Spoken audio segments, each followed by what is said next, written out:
KT가 국회의원 자녀의 부정채용 의혹으로 곤혹을 치르고 있습니다.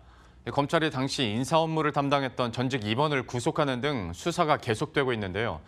이 안팎에서 KT 경영진의 권력 유착에 대해 비판의 목소리가 높아지는 등 CEO 리스크도 여전합니다. 다음 달에 청문회도 열릴 예정이어서 각종 비리, 의혹, 그리고 화재 사고에 대한 논란은 좀 계속될 것으로 보이는데요. 자세한 내용은 취재기자와 함께 이야기 나눠보도록 하겠습니다. 이명재 기자 나와 있습니다. 먼저 채용 비리 의혹 그 내용부터 한번 정리를 해볼까요? 네, 검찰이 KT의 유력 인사 자녀 채용과 관련해서 이제 의혹을 수사를 하고 있는데 여러 가지 얘기들이 나오고 있습니다. 검찰은 먼저 김성태 자유한국당 의원의 딸 채용과 관련해서 KT가 이 절차를 위반했다 이렇게 지금 보고 있는데요. 처음에 계약직으로 있다가 어느 순간에 정규직으로 전환되면서 논란이 커진 겁니다.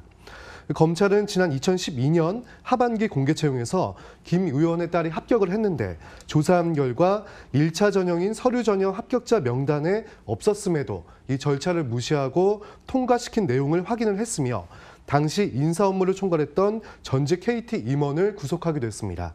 이 외에도 유력 정치인 여러 명이 채용 청탁을 했다는 의혹이 있습니다. KT 새노조에 따르면 황교안 한국당 대표가 법무부 장관이었던 당시에 그의 아들은 KT 법무실에서 또 정가빈 의원 아들의 경우 국회를 담당하는 KT 미래사업협력실에서 각각 근무를 했는데요. 이에 대해 황교안 대표는 공직을 통해 어떠한 부당한 영향력을 행사한 적이 없다라고 반박을 했고 정가빈 의원도 매우 억울하다며 강하게 부인을 하고 나섰으며 KT는 이 수사 중인 사안이라며 지금 상황을 좀 지켜보겠다 말을 이렇게 아끼고 있습니다. 한편 노조 측은 정경 유착이 심각한 만큼 이 채용 비리 관련 수사를 전반적으로 확대해야 한다 이렇게 촉구를 하고 있습니다. KT 같은 경우에 과거서부터 이런 비리 의혹 이따금씩 좀 나왔지 않습니까? 그리고 지난해에는 화재 사고까지 있었으니 KT로서는 이미지에 큰 타격이 아닐 수가 없겠네요. 이제 KT 같은 경우에는 이석채 전임 회장 시절부터 이 비리 의혹에 휩싸였습니다. 지난 2009년에 이석채 전 회장이 부임을 한 이후 채용 자격 조건이 완화가 되면서 여러 유력 인사로부터 청탁이 들어왔다 이런 지금 얘기가 나오고 있는데요. 현재 논란이 되고 있는 정치인 자녀의 특혜 채용 역시 이 이석채 회장이 있던 당시에 이뤄진 것으로 보입니다. 또 황창규 회장 역시 쪼개기 후원을 통해서 이 불법 정치 자금을 제공한 혐의로 검찰에 송치되기도 했습니다. KT는 2014년부터 지난해까지 4년간 총 4억여 원의 정치 후원금을 19대, 20대 국회의원 등에게 후원한 의혹이 있습니다. 이 경영진이 각종 비리로 물들면서 이 정작 본업인 통신시설 관리에는 소홀히 함에 따라 아현지사 화재 사건으로까지 결국 이어진 거 아니냐 이런 지금 비판이 나오고 있습니다.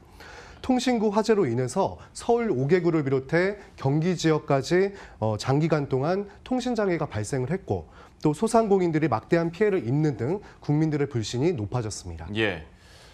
KT가 이제 국회에서 청문회를 앞두고 있는 상황인데 방금 얘기를 했었던 어떤 화재 사고에 대한 이야기는 당연히 나올 테고 네. 그 채용 비리와 관련해서도 어찌 보면 국회의원들 몇몇이 당사자가 될 수도 있는 문제잖아요. 좀 다뤄질 수 있을까요?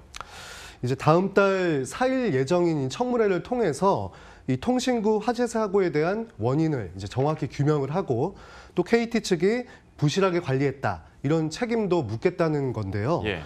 아현국사의 경우에는 안전관리 등급이 원래는 C등급 이상이어야 합니다.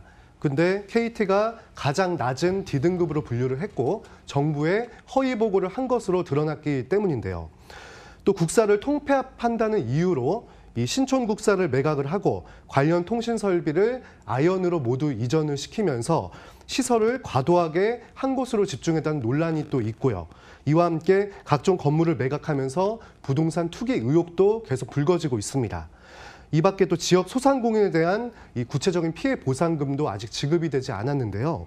KT가 자체적으로 기준을 정하고 또 손해배상 개념이 아닌 위로금으로 지급을 하려고 했다가 또 논란이 되자 국회 차원에서 다시 금액을 정하겠다고 한 겁니다.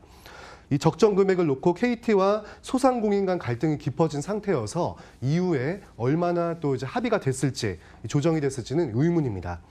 청문회 때 화재 사고뿐만 아니라 채용 비리, 또 불법 정치자금 등 KT의 총체적인 부실을 다뤄야 한다는 목소리가 국회 안에서 지금 높아지고 있는 상황입니다. 예, 어떤 내용이 나올지도 한번 지켜보도록 하죠. 이명재 기자와 함께했습니다. 잘 들었습니다. 네.